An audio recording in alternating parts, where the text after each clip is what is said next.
तो प्रणाम सभी को, स्वागत है आपका आपके अपने परिवार पीजे प्लेनेट में। तो जैसा कि एसएससी जीडी 2024 के जो हैं फिजिकल चल रहे हैं, मेडिकल चल रहे हैं, और आज हम रिव्यू करने वाले हैं जीसी सीआरपीएफ रामपुर जो कल फिजिकल हुआ था उसका।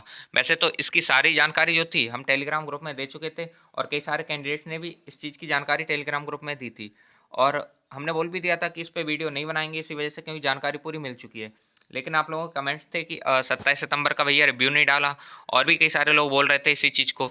तो जो यूट्यूब पे लोग हैं केवल उनके लिए ये वीडियो है, बाकी टेलीग्राम पे अगर किसी ने देख लिया है तो लगभग सारी चीज़ें सेम ही है इसमें, बस एक आध चीज़ ऊपर नीचे बताई है। जैसे कि डीबी में जो एक आउट हुआ था उसके बारे में बताया। तो बस ये सारी चीज़ें, बाकी अगर टेलीग्राम पे आपको ये इन्फॉर्मेशन मिल चुकी है तो ज़रूरी नहीं है इस वीडियो को आप देखें। वहीं अगर कोई भी कैंडिडेट है जिनने अभी टेलीग्राम ज्वाइन नहीं किया तो वहाँ ज्वाइन कर लीजिए, जिससे वीडियो देखने में आपका टाइम वेस्ट नहीं हो, और सारी इन्फॉर्मेशन वहाँ पे मिलती रहती है टाइम टू टाइम। यहाँ पे अब आगे चलते हैं और सबसे पहले 27 सितंबर का रिव्यू की बात करते हैं। यहाँ पे एक चीज़ अच्छी देखने को मिली है कि कल टाइम में थोड़ा सा बदलाव हो गया था, और जो टाइमिंग थी जो कि शाम को 4 बजे, 5 बजे या 2 बजे, 3 बजे, ये सारी चीज़ें चल रही थी, जैसा कि आपने पहले भी रिव्यू वीडियोस में देखा होगा। तो वो अब चेंज हो गई हैं। अब जो टाइमिंग है वो कल 9 बजे रनिंग लगाई गई थी, 9 सवा 9 के आसपास रनिंग स्टार्ट कराई थी। तो वो चीज़ अच्छी देखने को मिली है, और बेटर है इससे। आज कैंडिडेट्स भी कल मतलब कैंडिडेट्स भी काफ़ी पास हुए थे। रीजन बस यही था कि रनिंग का टाइम ठीक हो गया। तो अगर हम बात करें तो 27 सितंबर के रिव्यू की बात करते हैं। कल के यहाँ पे 100 कैंडिडेट्स ही बुलाए गए थे, और कल जो ईडब्ल्यूएस वाले कैंडिडेट्स थे, वहीं अगर हम बात करें प्रेजेंट इनमें से 82 हुए थे, और हाइट चेस्ट में जो डिस्क्वालीफाई हुए वो 16 हो गए थे। तो 82 टोटल थे, इसमें से हाइट चेस्ट में डिस्क्वालीफाई 16 हो गया, और एक एक्स सर्विसमैन था। तो इक्वल हो जाते हैं हमारे 17, क्योंकि एक्स सर्विसमैन की रनिंग नहीं होती। और 82 में से हम 17 निकाल देते हैं तो बचते हैं हमारे पास 65, जो कि रनिंग के लिए तैयार थे। और इन्हें 9 बजे फिर रनिंग के लिए ले जाया गया, 9 बजे इनकी रनिंग कराई, जिसमें से इनमें से 54 पास हो गया, और ये अब तक का सबसे अच्छा जो नंबर था जो यहाँ पे पास हुआ था। वरना यहाँ पे 33, 34, 35 इस तरह से पास हो रहे थे। लेकिन कल देखने को मिला कि यहाँ पे 54 कैंडिडेट जो थे वो पास हुए थे। इवन जो 26-26 मिनट वाले लोग थे, घर पे 26 मिनट आती थी जिनकी, वो भी कल पास कर गए। और रीज़न ये था कि यहाँ पे धूप ज़्यादा बहुत ज़्यादा नहीं थी, गर्माहट इतनी नहीं थी, साथ ही साथ कल मौसम अच्छा था, और यहाँ पे पेड़ भी लगे हुए हैं, तो वो सारी चीज़ें फेवर में रहीं, और अच्छे खासे कैंडिडेट्स पास हुए, और ये अच्छी बात है। फेल की बात करें तो 54 पास और 11 फेल हो जाते हैं।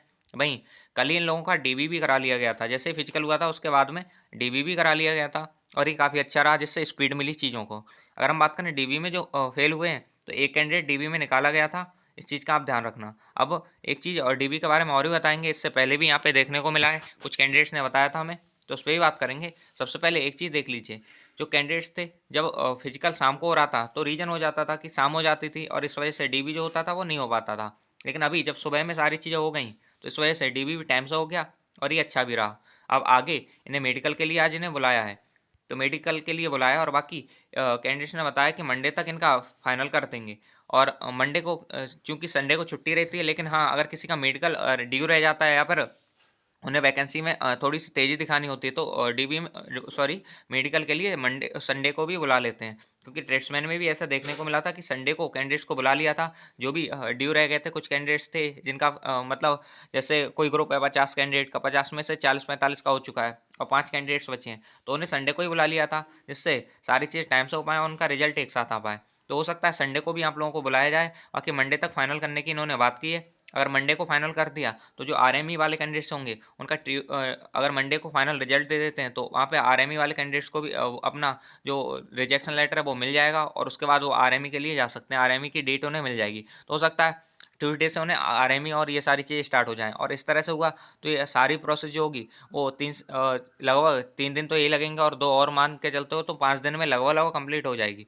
अब यहाँ पे कुछ चीज़ें हैं जो सबसे अलग हैं, तो वो देख लीजिए कि फ़ोन अंदर नहीं ले जाने दे रहे हैं, इस चीज़ का आप ध्यान रखिएगा। फ़ोन चार्जर या फ़ोन से रिलेटेड कोई भी चीज़ अंदर ले जाने की बिल्कुल परमिशन नहीं है, तो इस चीज़ का आप ध्यान रखिएगा, फ़ोन अंदर नहीं ले जाने दे रहे हैं। नेक्स्ट बात करें तो बॉटल, ये नई चीज़ देखने को मिली थी कि बॉटल भी अंदर ले जाने को मना कर रहे थे। रीज़न था कुछ कैंडिडेट्स उनमें दवाइयाँ ये सारी चीज़ें मिला लेते हैं, अब वो चेक भी नहीं कर पाते कभी-कभी, और ये सारी चीज़ें अंदर चली जाती हैं। इस वजह से उन्होंने बॉटल के लिए भी मना कर दिया था, जो भी पानी है अंदर ही मिल रहा है, अंदर ही आप पानी पी सकते हो, सारी चीज़ें हैं, कोई दिक्कत नहीं है। लेकिन बाहर से बॉटल ले जाने के लिए उन्होंने मना किया कि आप अपनी बॉटल लेके नहीं आ सकते। कल सारी बॉटल जो थी वो बाहर ही रखवा ली थी जितने भी कैंडिडेट्स थे, और बैग को बहुत प्रॉपर चेक कर रहे हैं कि आप मेडिसिन कोई या कोई ट्यूब हो सकता है। एक कैंडिडेट भाई का जो ये था कि भैया जो मूव है उसे अंदर ले जा सकते हैं ना, तो भाई मूव को भी अंदर नहीं ले जाने देंगे, जिस भी तरह की दवाई है उसे अंदर नहीं ले जाने दे रहे हैं। कोई ट्यूब है आपके पास या कोई इवन खाने पीने की जो चीज़ें हैं केवल वही जा रही हैं, जैसे कि फ्रूट हो गए और जो भी आप खाने को लेके आए हो बस वो।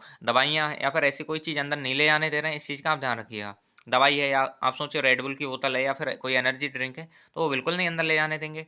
साफ मनाही है इस चीज़ के लिए, तो इस चीज़ का आप ध्यान रखिएगा कि ना तो फ़ोन अंदर जाएगा, ना ही आपकी बोतल अंदर जाएगी और ना ही कोई मेडिसिन अंदर जाएगी। ट्यूब, मेडिसिन, कोई लोशन हो सकता है, किसी भी तरह की कोई चीज़ अंदर नहीं जाएगी। बैग अंदर जा रहा है, उसमें डॉक्यूमेंट और ये सारी चीज़ें, खाने की चीज़ें आप रख के ले जा सकते हैं। खाने की चीज़ें, फ्रूट्स और ये सारी चीज़ें होती हैं, कोई दवाई-ववाई नहीं ले जा सकते हैं। तो इस चीज़ का ध्यान रखिएगा और बैग को बहुत अच्छे से बाहर ही चेक किया जा रहा है। अगर ऐसी कोई चीज़ निकलती है, तो उसे बाहर तुरंत ही फेंकवा दिया जाता है। तो ये है इस चीज़ का ध्यान रखना और कोशिश करना आप इन सारी चीज़ों को, कुछ कैंडिडेट्स हैं जो आगे थोड़ी-सी हरकत करेंगे कि बैग चेक हो रहा है तो कहीं इधर-उधर रख के ले जाएँ, तो उस चीज़ का ध्यान रखना, आप ऐसा बिल्कुल नहीं करिएगा क्यों इससे आपकी ज़िंदगी को खतरा हो सकता है। तो बस ये है, वो आपकी सुविधा के लिए कर रहे हैं, स्टाफ इतना अच्छा है, आप अंदर जाएँगे तो खुद पता चल जाएगा आपको, स्टाफ से आपको कोई दिक्कत नहीं आएगी। लेकिन जो प्रॉब्लम है, वो आप ही पैदा कर रहे हैं, तो ऐसी चीज़ें मत करिएगा। अगर हम बात करें हाइट एंड चेस्ट का, तो ये काफ़ी अच्छे से मेज़र कर रहे हैं। यहाँ पे कल एक दो कैंडिडेट्स बता रहे थे कि जो हाइट है वो थोड़ी-सी टाइट नाप रहे हैं। मतलब एक भाई आउट होके गया है हाइट में ही, तो उसने भी बताया था कि हाइट बहुत टाइट नाप रहे हैं।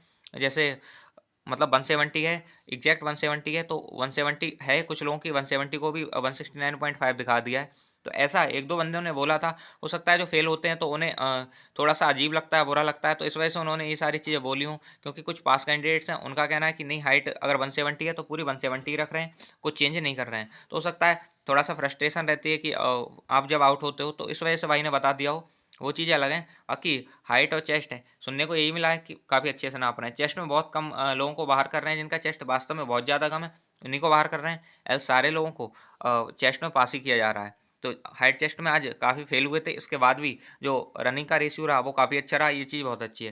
अब बात करते हैं डॉक्यूमेंट्स की, तो डॉक्यूमेंट्स जितने हैं क्रूशियल डेट से पहले के लग रहे हैं, साथ ही साथ यहाँ पे एक चीज़ आप ध्यान रखिएगा, जिसका भी लेट है फिजिकल, तो आपके जितने भी फॉर्म में जो नाम है आपका, फादर का या सारी चीज़ों का जो भी नेम है, गाँव का या किसी भी डिस्ट्रिक्ट का, तहसील का, जो भी नाम है आपका, जो भी डॉक्यूमेंट में है, वही आपके फॉर्म में होना चाहिए। अगर आधार में, सारी चीज़ों में सेम होना चाहिए। अगर कोई प्रॉब्लम है, जैसे एक भाई का पूछना भी था कि यहाँ पे सरनेम पापा का नहीं है और दूसरी मार्कशीट में सरनेम लग रखा है, तो क्या प्रॉब्लम करेंगे? तो हाँ, बिल्कुल प्रॉब्लम करना है इस चीज़ में। साथ ही साथ कोई बंदा है जिसका आधार में अलग नाम है या फादर का नाम अलग है और बाकी जो फॉर्म है उसमें अलग है, या फिर कह सकते हो कि उसका सरनेम चेंज कर रखा है, तो ऐसी चीज़ें हैं। तो इम्प्रूव करा लीजिएगा, क्योंकि आधार इम्प्रूव हो जाता है, बहुत ज़्यादा टाइम नहीं लगता आपका। अगर लेट है तो ये चीज़ें करा लेना। ग्रुप में भी एक भाई मिला था ऐसा, तो उस चीज़ का ध्यान रखना। यहाँ पे देखा जा रहा है, यहाँ पे 24 और 23 वाले कैंडिडेट से सुनने को मिला था कि यहाँ पे ये जो डॉक्यूमेंट हैं, डॉक्यूमेंट में अगर ऐसा कोई देखने को मिलता है कि फादर नेम या मदर नेम, ये सारी चीज़ें थोड़ी सी अलग होती हैं, डेट ऑफ बर्थ अलग होती है और उसमें फॉर्म में अलग होती है, भले ही थोड़ा सा भी माइनर सा भी डिफरेंस हो, तो आपको फेल कर दिया जाएगा। एफिडेविट और ऐसी सारी चीज़ें जो हैं वो नहीं चला रहे हैं, सीधे आपको वहाँ से आउट कर देंगे। तो इस चीज़ का ध्यान रखना। डीबी में जैसा कि आज भी एक बंदा आउट हुआ है, अब इसकी इन्फॉर्मेशन नहीं कि ये किस चीज़ में आउट हुआ है, लेकिन डीबी में आउट कराया है। मतलब किस वजह से आउट हुआ है ये तो नहीं पता चला अभी, लेकिन ये डीबी में आउट हुआ है। तो ये आज का रिव्यू था जो कि हमने देने की कोशिश की थी, जितना भी हद तक हम दे पाते थे। और ये इसमें जितनी भी चीज़ें हैं सारी सही हैं, आप इन्हें सच मान सकते हो, क्योंकि मल्टीपल कैंडिडेट्स ने यही चीज़ें बताई हैं, ग्रुप में भी बताई हैं और हमारी भी एक दो कैंडिडेट से बात हुई है, उनने भी यही सारी चीज़ें बताई हैं। इवन कुछ कैंडिडेट्स थे जो बेचारे दिन में फेल होके गए थे, उन्होंने भी यही बात बताई थी। ग्रुप में भी 2-3 कैंडिडेट्स ने ये सारी चीज़ें बताई हैं, तो आप इनके साथ जा सकते हो, फॉलो कर सकते हो। सारी चीज़ें सही हैं। डॉक्यूमेंट्स का आप ध्यान रखिएगा, क्रूशियल डेट से पहले क्यों, और कुछ चीज़ गलत है तो इम्प्रूव करा लीजिए अगर आपको टाइम है थोड़ा-सा, इस चीज़ का ध्यान रखना। बाकी हाइट चेस्ट अच्छे से नाप रहे हैं और इन चीज़ों का ध्यान रखना, ये 3-4 चीज़ें हैं, क्योंकि अंदर अगर ये पकड़ी जाती हैं तो आपको प्रॉब्लम हो सकती है। तो अंदर ना तो फ़ोन ले जाना है आपको, कहीं आप थोड़ी-सी होशियारी दिखाने के चक्कर में और प्रॉब्लम में आ जाएँ, तो फ़ोन बिल्कुल नहीं ले जाना है। साथ ही साथ बॉटल भी बाहर ही निकलवा ले रहे हैं वो, और कोई मेडिसिन नहीं लेके जानी है। ख़ासकर ये चीज़ तो बिल्कुल नहीं ले जानी है।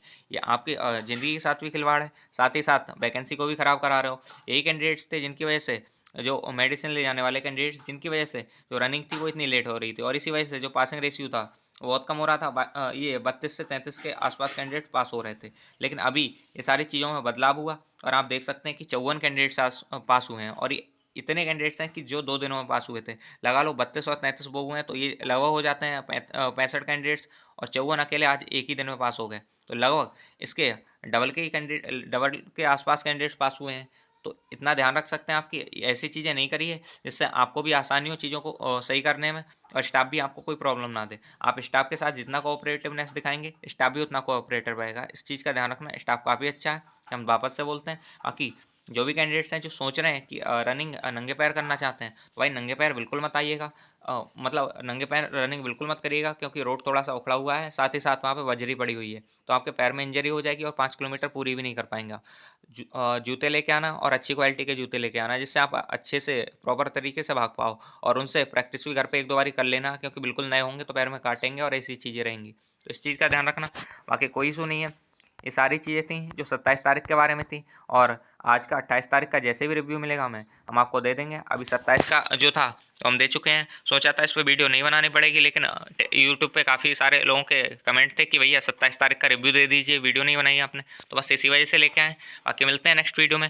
होप सो आप सारी चीज़ समझ पाए होंगे। अगर किसी भी चीज़ में कोई आपको प्रॉब्लम रही है, कोई इशू रहा है तो आप पूछ सकते हैं, कमेंट में पूछ सकते हैं और टेलीग्राम ज्वाइन कर लीजिएगा, लिंक आपको डिस्क्रिप्शन में मिल जाएगी। धन्यवाद।